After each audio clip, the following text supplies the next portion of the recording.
Hello gamers, welcome to another edition of Tonight on Mage Hammer's Game Table, where tonight I'm continuing my series featuring my new campaign, solo RPG campaign featuring my own system, Delves and Dangers, rules light fantasy role-playing game. Now this can be played face-to-face, but since it's so rules light, it's very easy to play solo, which is what I use it for the most. If you are familiar with my channel, you know I have several videos up featuring me playing solo here. What's going to be different about this particular campaign is that I am going to randomize most things. I've already randomized the characters' kindreds and professions. So I have a Minotaur warrior named Odysseus, and these are all been revealed in. All right, I created them on camera in a video before this, so you can go check that out. Then I also have Nettles Pureclaw. She is a Fellcat druid. You just have to pretend that that sword in her hand is actually a spear. Next up, I have Clandor Stonefingers. He is a dwarven thief. That wand in his hand is actually a battle axe. This is one of the few dwarves I have with no armor on. And as a thief, he has leather on. So I'm using this dwarf wizard miniature to portray a thief. Hopefully you all can suspend disbelief long enough to handle that. And then I have Clestor Darkstar, and he is a elf thief. So I created all of them on my character creation video that came before this one, if you want to check that one out. A couple things before they head into a dungeon. One, they all purchased a healing stone from a Palonite church in Argos, so they all have a healing stone on them, and those will be good for about a month. And then already Nettles Pureclaw has created her 5 healing berries, which are the purple ones. Purple tokens. The green tokens are the charges on their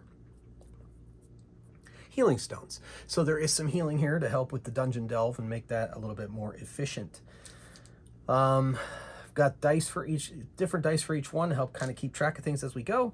And so I'm using my Delves and Dangers, and I'm going to have them be in Argos, and I'm going to kind of throw them into a delve, but I'm going to roll what direction they go to see where it's going to happen. So I'm going to roll a d8. So it's like 1, 2, 3, 4. So we're going to go into the Bloodwood Forest, which is actually right outside Argos, so it works out very nicely. That'll be close enough. So they're going to go to Bloodwood Forest, and there they find a delve, and they are just treasure seekers. They are going into this dungeon on a random quest, which I'm going to do right now, but ultimately they want to gain treasure.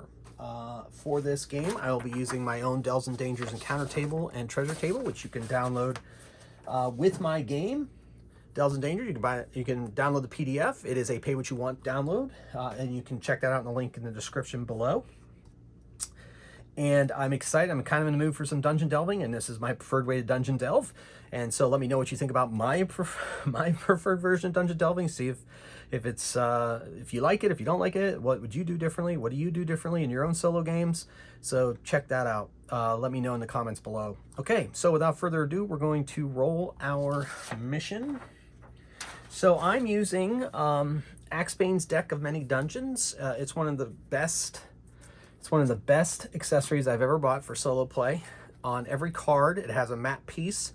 It even has, if there's a monster on it, it has suggested monsters. If there's a trap, it has suggested trap. It has smells, hallway for some of these. I use my own encounter tables for the monsters, but you could literally, Deck of Many Dungeons is really just kind of a game in and of itself, and it's my favorite way to generate dungeons. I strongly suggest you go check out gamecrafter.com and go get yourself a Deck of Many Dungeons. Just as an extra word, I have the expansion, the Elven Ruins expansion, mixed in with my cards. So if you see some that pop up and you're like, whoa, what's that? Where'd that come from? Now you know. All right, so also that comes with the Delves and Dangers, not Delves and Dangers, the Axebane's Deck of Many Dungeons.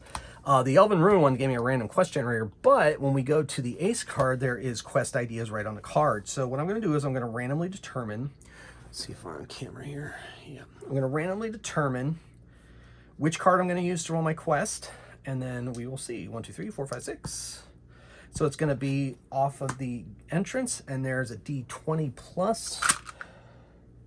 It says D8 plus PCs per level, plus level. plus PC's level. So D8 plus 1. So 7.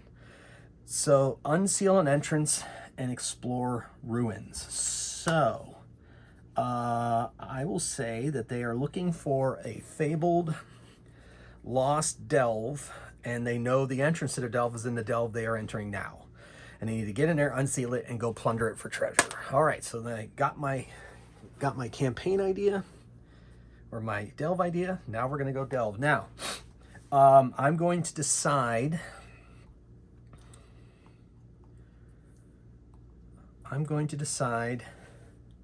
How many levels there are going to be, but I'm going to do that as we go.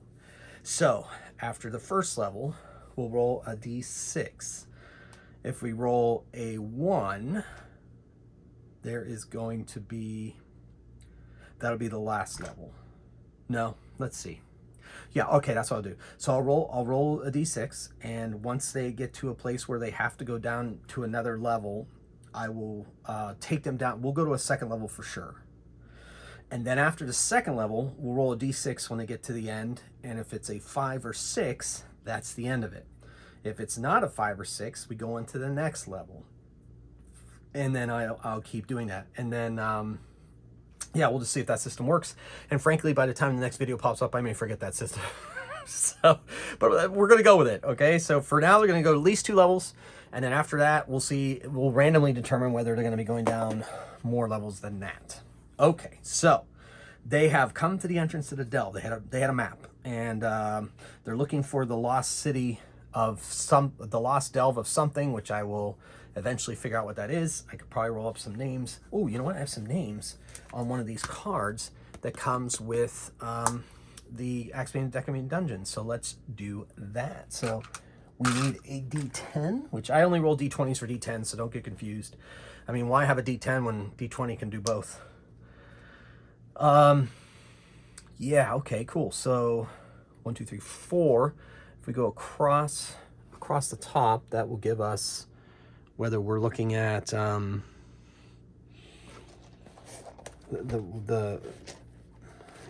sorry. Cool. So I'm basically generating the name of the person whose delve it is. Now that could be a tomb, they could be buried there, we don't know. Here's a D4, finally, good. All right, so it's going to be female name, and we're gonna roll a D10, and that's a 6. So Nura, so we're looking at the delve of Nura. Take some notes here. Better put this on note card. Nura, and then let's get a last name, surname. 1, so Wilkinson, Nura Wilkinson. Okay, so it's the delve of Nura Wilkinson. Seems like a very mundane name. All right, and then take notes on my note card, and then we shall see what class she was when she was alive, or maybe she's still alive, who knows? That is a 20, so that's actually a 10. So she was a monk. Now let's see if she was good or evil. 50% chance. 1, 2, 3, good. 4, 5, 6, evil. She was good, so she was a good monk. I don't really have alignment in Delves and Dangers, but, you know, you can usually tell who the heroes and villains are in most fantasy fiction, so that's the way I like to roll. So we're in the delve of Nura Wilkinson. She was a monk. They want to get into her delve. Let's see what they're looking for. So I have... This card has items that we could be looking for. There's another card in here that has some items that could be searched for. Yeah. So I'll roll which one I'm going to roll off of. 1, 2, 3, 4, 5, 6. 2. So that is coming off of this card.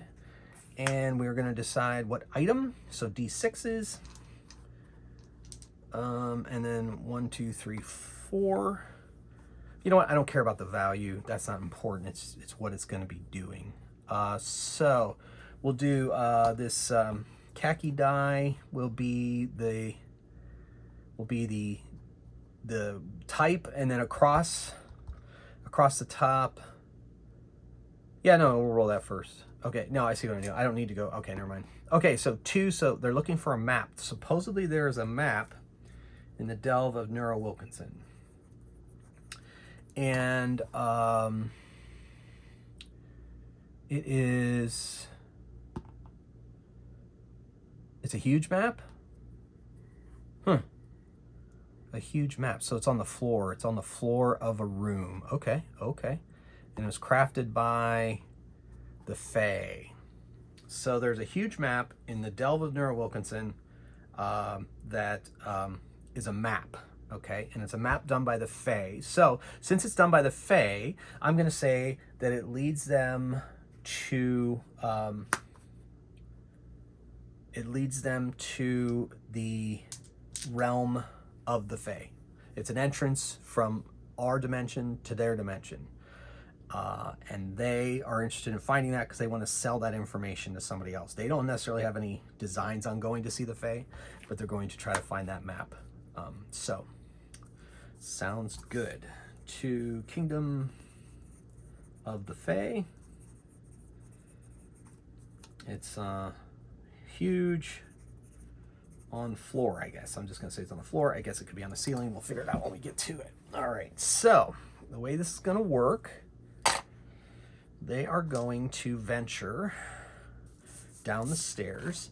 Now, interestingly enough, they do not have a wizard with them. And I usually rely on light spells for the wizards to light the way. But 2 of the characters, the Fell Cat, Nettles, and Clandor, the dwarf, have dark vision.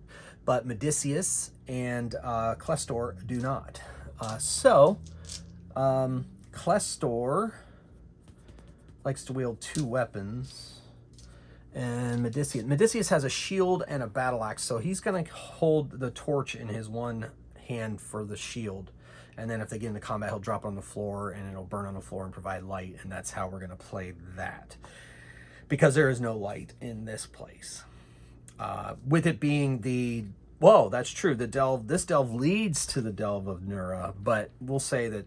Well, you know what? On a 1 to 2, it was actually crafted by a wizard.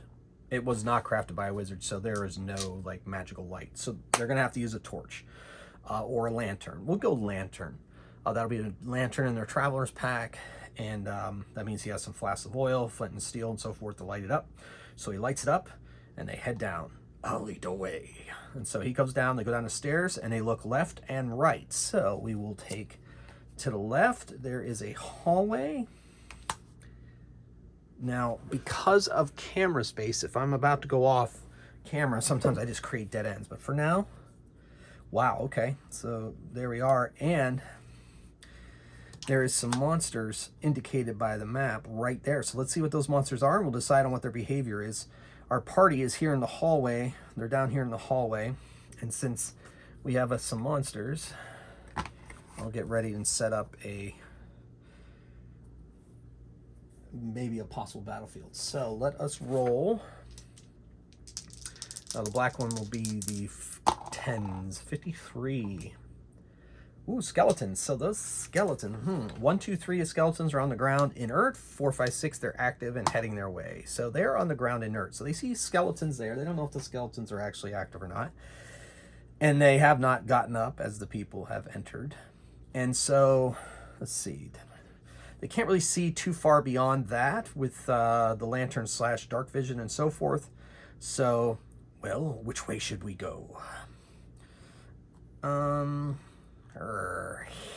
think... Let's roll a die. So they're going to roll one of her luck dice, and they're going to go this way. So they're going to avoid the skeletons for now, and as they come to this intersection, they hear a rumbling sound.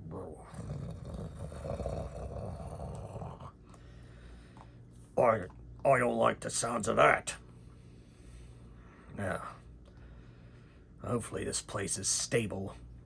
Yes. Let's hope.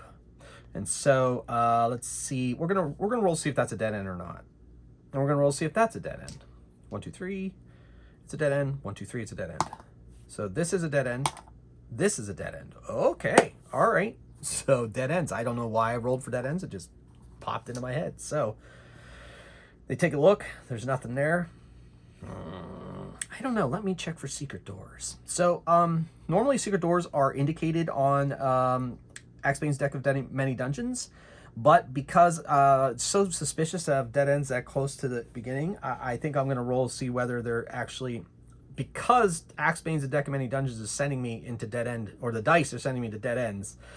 I'm going to say it's not likely there are secret doors here. 1, 2, there is. 1, 2, no. So there might be a secret door here, and Nettles is like, why don't you check it, boys? And so Klestor says, I'll do it. So he goes up.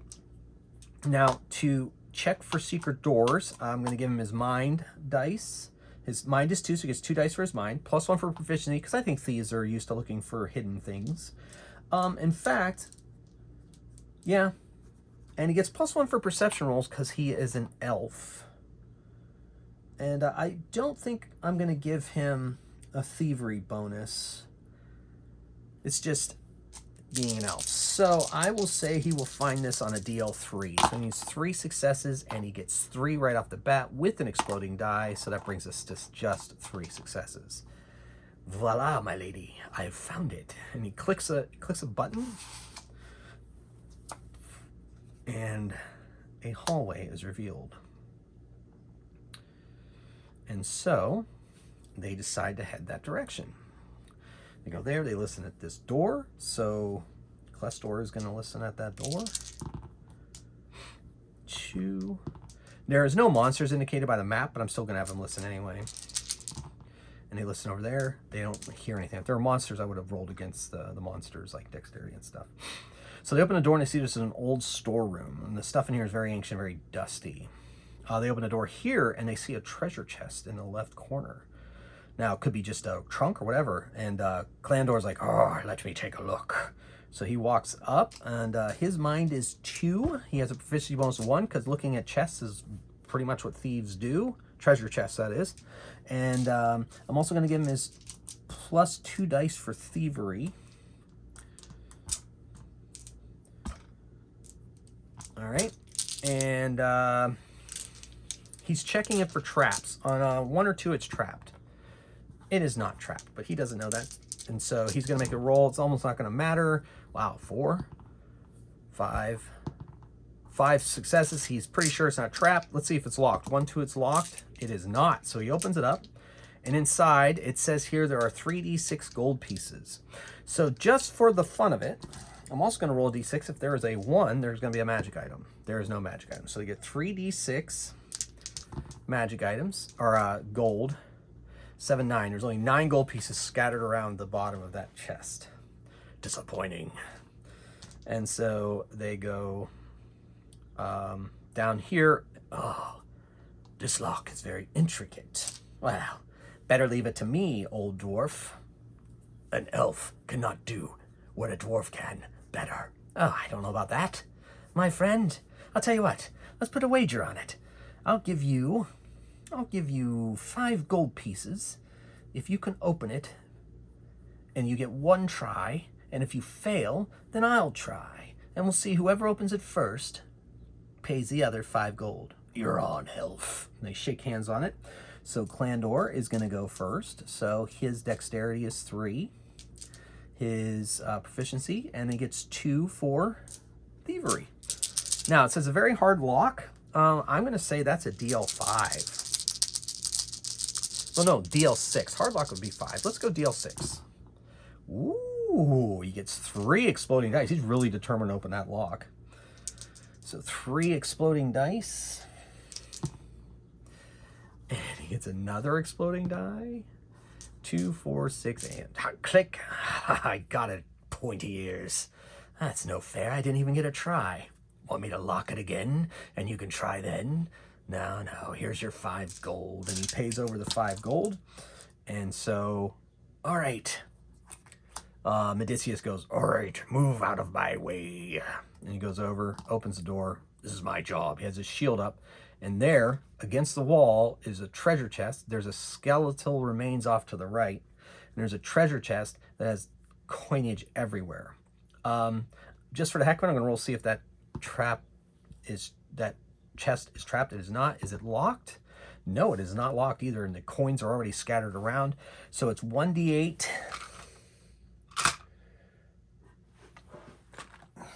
1d8 times 10 gold, and that's 70 gold, and 1d8 times 100 silver, so 400 silver, and what did I say, 20? I forgot.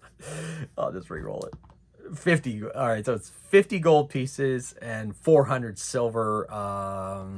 That is 40. So we're gonna say 90. We're just gonna even 100 gold pieces. So they stuff that in as many pouches as they can, and they make their way back to this main room. Off to a good start, indeed. All right, I love me some gold. All right, and so as they start down the hall, the Medicius is always leading. Then we'll have Nettles bring up the rear.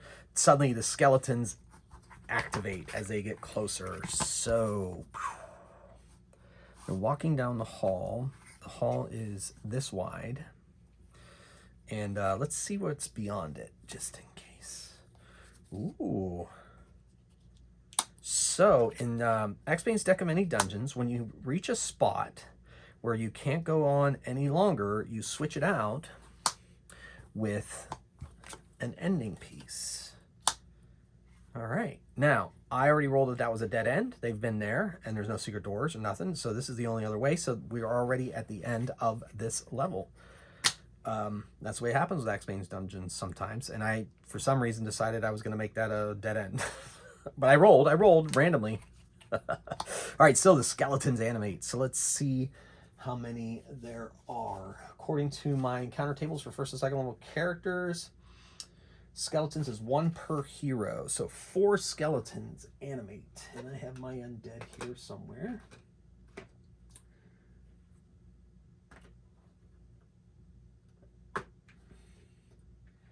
Here they are. Okay. So we'll go here. Heading down the hall. Actually, they're going single file, even though they can go 2 by 2. Close enough. And then the skeletons are going to activate down here. Let's make this hallway pretty long.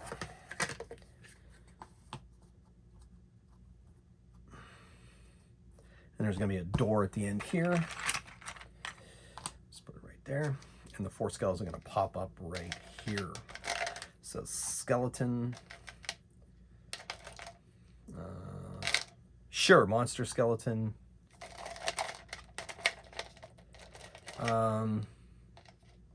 Sure, four-armed skeleton for fun. I'll give him extra attacks. And one last skelly. Oh, there we go. Classic. All right, so these skeletons animate, and they make their way towards the living. So we're going to roll initiative. In my game, every character rolls a agility test, roll. I call them test rolls, but I call them tests interchangeably. It doesn't matter. Either way. So if anybody gets 2 successes, they go before the creatures, and they get after. Plus, I like to roll every round of combat because I think it's more tactically fun that way. So right now, Nettles is going after the creatures, and Medicius is going before, and as is Klestor, Darkstar, and then, of course, as well, Clandor are all going before them with, at the end, Nettles. So, Medicius is like, ha, die, and he goes attacking them. Now, skeletons have specific immunities to weapons. So if we go look at our skeleton entry,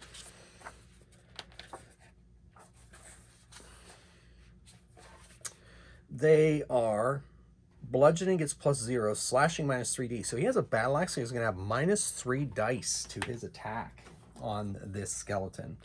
Now, he gets 8 to begin with his battle axe. So that's going to be 5 dice on this skeleton. And he hits it hard, man. Look at those 2 exploding dice and another exploding die. Nice. So skeletons have some scrappy armor on them. And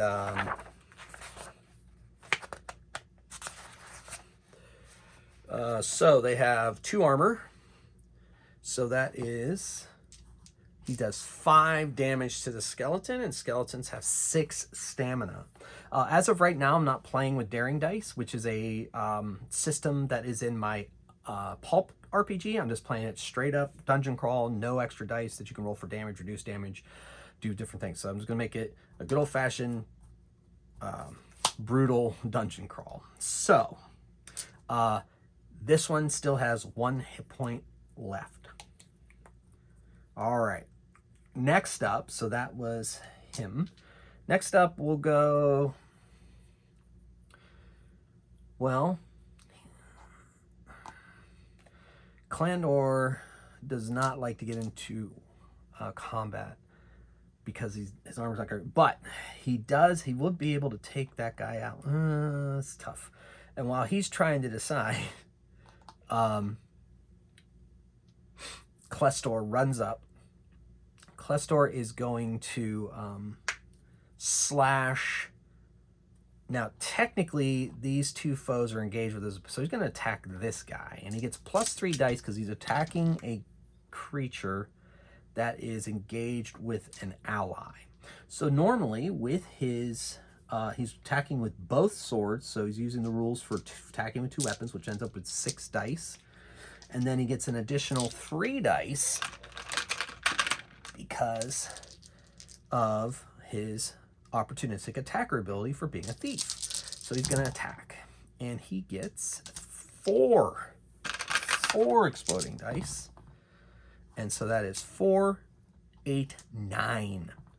So that's 9, 2, 7. That is enough to he just obliterates what's left of this poor dead chap who is now a skeleton.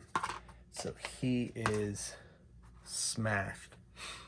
And then, yeah, he's just going to stay there. No.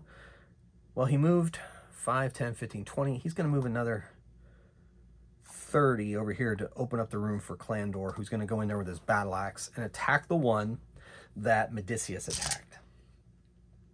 So he gets, normally with his battle axe, he is swinging with 6 dice, and then he adds 3 more because he is attacking an engaged foe. That's 9 dice. But he's using a battle axe, which is -3 dice. So we're back down to 6. Now, did I minus those dice? I didn't minus those dice off of the elf. That's all right, making him 4 now. So he does 3 damage, which technically, I'll tell you what, the elf attacked with the flat of the blades. How's that?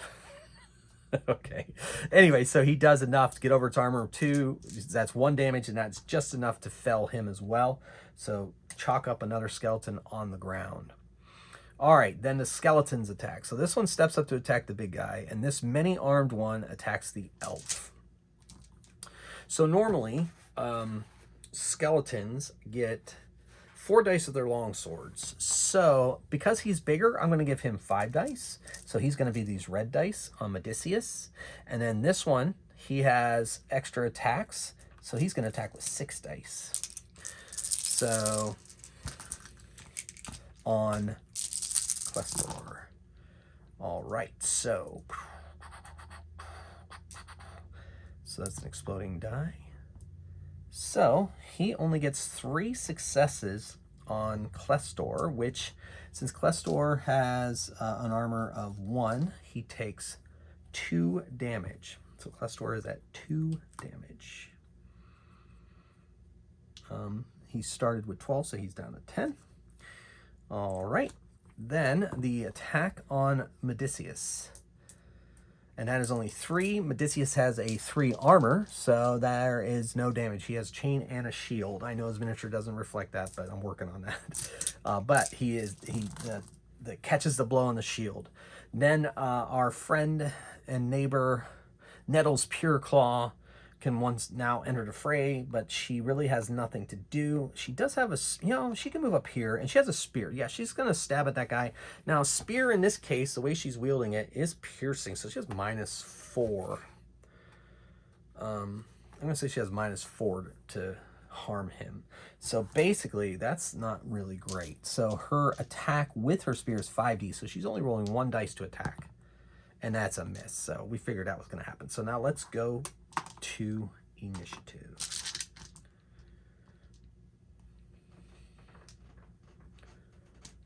All right. So the Felcat's going after again. Clestor before, Clandor before, and Medicius before. All right. So, oh boy. Medicius is going to swing his battle axe. Now, like I said, he gets 8, but -3 because he's attacking a skeleton is 5. I will not make that same mistake again. And he does 4 with an exploding die, 5. So armor 2.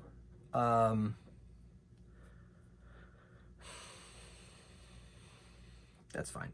It does 3 damage to that one. And then the other one is attacked by, and then with the old 1-2, Clandor is going to attack. Remember before, since he's attacking engaged opponent, and he has 6 with his battle axe. Normally has 6 with his battle axe. +3 is 9. -3 is back to 6. So he's going to attack the one that Medicius attacked. And he gets an exploding die, and that is 5 successes. -2 is 3, and that's enough to fell that skeleton, shattered into bones. And then next up is the elf. The elf is going to attack. Now, I forgot this last time, so 6 dice, -3. He's only got 3 dice, because both of his are swords. And he gets an exploding die. So that is 4 -2 is 2 damage to the remaining skeleton. All right, so now the skeleton attack's going to attack the elf, and he gets 6 dice. Oof, exploding die. So that's 5 -1 is 4. So Clestor is down to 6 stamina. All right, and so now the Felcat, she comes in here, dodges here, comes in with her spear. She gets that 1 die, and she misses again. Same roll. Okay, it's initiative. All right, and it looks like, nope. This time Odysseus goes after the skeletons, and everybody else goes before. All righty. So, Clestor, that guy's engaged, so Clestor gets 9 dice down to 6 with both of his swords, thanks to the Felcat moving into position. So that's 4, so that's 2 more damage. And then she is going to attack. And so she rolls just 1 because she has a spear. She gets 1 hit in, but it's not enough. It's absorbed by his armor. She's like, okay, I get it. Okay, okay. She hisses. She's not happy. And then, so what's left is the dwarf. But she moves over to let the dwarf in. He attacks with his battle axe. So as we have been saying, he goes with 6 dice because he gets 9, but -3 because of his weapon against this skeleton. And that is 4 dice. 2 damage. That is enough to fell that skeleton as well. Whew. Whew. Clestor's like, I'm activating my healing stone. That was painful. Because he took some slashes from that creature. So he's going to spend a... I think it's a d6 + 1, so he retrieves 4 hit points. That's not bad. Oh, Eder. Oh, that stinks. All right, we got a door ahead. So they head up to the door. And so normally there are monsters here, but I can't remember if there's monsters on the king cards or not, so I'm going to roll to see if there is. I'm going to say there's a 50% chance. So 1, 2, 3, there's a monster. 4, 5, 6, there is not. So there is no monster. So he listens, and I could roll it, but there's nothing to hear, so he hears nothing. So they enter in, and they see a room with 4 statues and a stairway leading down. This would not be the quest goal because it's only the first level of the dungeon. And so they go to the stairs, they look down there, and they say, "Forward, let's find this map." And that's where we're going to end it. So thank you so much for watching. So we're off and running. Random dungeon generation using Axe Being's Deck of Many Dungeons and my Delves and Dangers role-playing game. Hopefully you enjoyed a nice little relaxing dungeon delve here in your morning, afternoon, evening, whichever you're watching this on. So thank you for watching. Thank you for all your support. Let me know what you thought of that session in your comments below. And so thank you so much. Until next time, keep on rolling dice and playing games. Mage Hammer out.